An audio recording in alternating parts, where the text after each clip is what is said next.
O zvádzaní.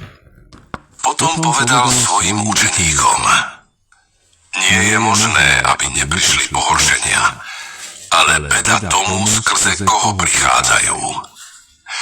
Lepšie by bolo, keby mu na krk zavesili mlynský kameň a hodili ho do mora, než aby zviedol jedného z týchto maličkých. O odpúšťaní. Dávajte si pozor. Ak sa tvoj brat prehreší, pokaraj ho. Ak robí pokánie, odpusť mu. A čo by sa aj 7 ráz za deň proti tebe prehrešil a 7 ráz sa k tebe vrátil a povedal by: ľutujem, odpusť mu. Sila viery. Apoštoli povedali Pánovi: daj nám väčšiu vieru. Pán povedal: ak by ste mali vieru ako horčičné zrnko a povedali by ste tejto moruši: vytrhni sa aj s koreňom a presaď sa do mora, poslúchla by vás. Neužitoční sluhovia. Ak máte sluhu, ktorý orie alebo pasie, kto z vás mu povie, keď sa vráti z poľa: poď a hneď si sadni k stolu? Vari mu skôr nepovie: priprav mi večeru, opáš sa a obsluhuj ma, kým sa ja nenajem a nenapijem. Ty budeš jesť a piť až potom. Či jazda bude ďakovať sluhovi, že urobil, čo mu rozkázal? Tak aj vy, keď urobíte všetko, čo vám bolo prikázané, povedzte: sme neužitoční sluhovia. Urobili sme, čo sme boli povinní urobiť. Uzdravenie 10 malomocných. Na ceste do Jeruzalema prechádzal Ježiš naprieč Samáriou a Galileou. Keď vchádzal do jednej dediny, stretol 10 malomocných mužov. Už zďaleka zastali a hlasno kričali: Ježiš, učiteľ, zmiluj sa nad nami. Keď ich uvidel, povedal im: chodte a ukážte sa kňazom. A keď odchádzali, boli očistení. Jeden z nich, len čo spozoroval, že je uzdravený, vrátil sa a mocným hlasom oslavoval Boha. Pri Ježišových nohách padol na tvár a ďakoval mu.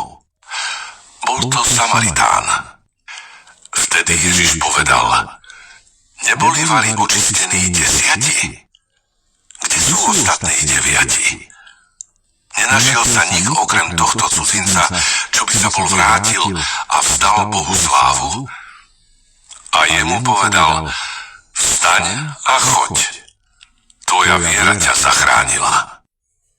Príchod Božieho kráľovstva.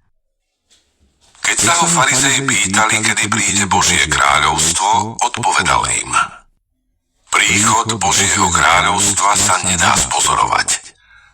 Ani nepovedia: hľa, tu je, alebo tamto je. Lebo Božie kráľovstvo je medzi vami. A učeníkom povedal: prídu dni, keď si budete žiadať vidieť jeden z dní Syna človeka, ale neuvidíte. Vtedy vám povedia: hľa, tam je, hľa, tu je.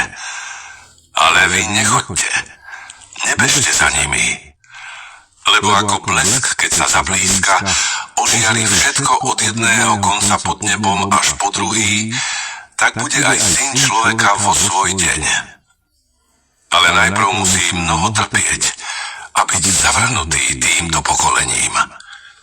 Ako bolo za dní Noacha, tak bude aj za dní Syna človeka.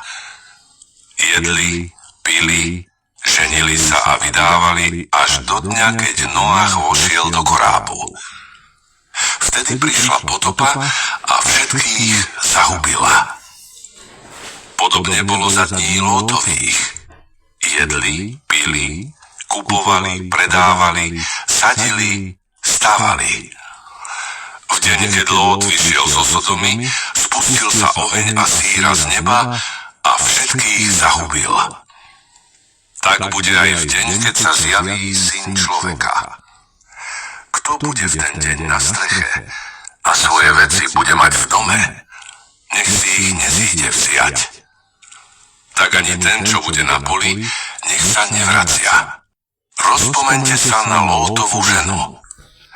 Kto sa bude usilovať zachovať si život, stratí ho. Ale kto ho stratí, ten si ho zachová. Hovorím vám, v tú noc budú dvaja na jednej posteli. Jeden bude vzatý a druhý ostane. Dve budú spolu mlieť. Jedna bude vzatá, druhá ostane. Opýtali sa ho, kde, Pane? On im povedal, kde bude telo, tam sa zhromaždia aj supy.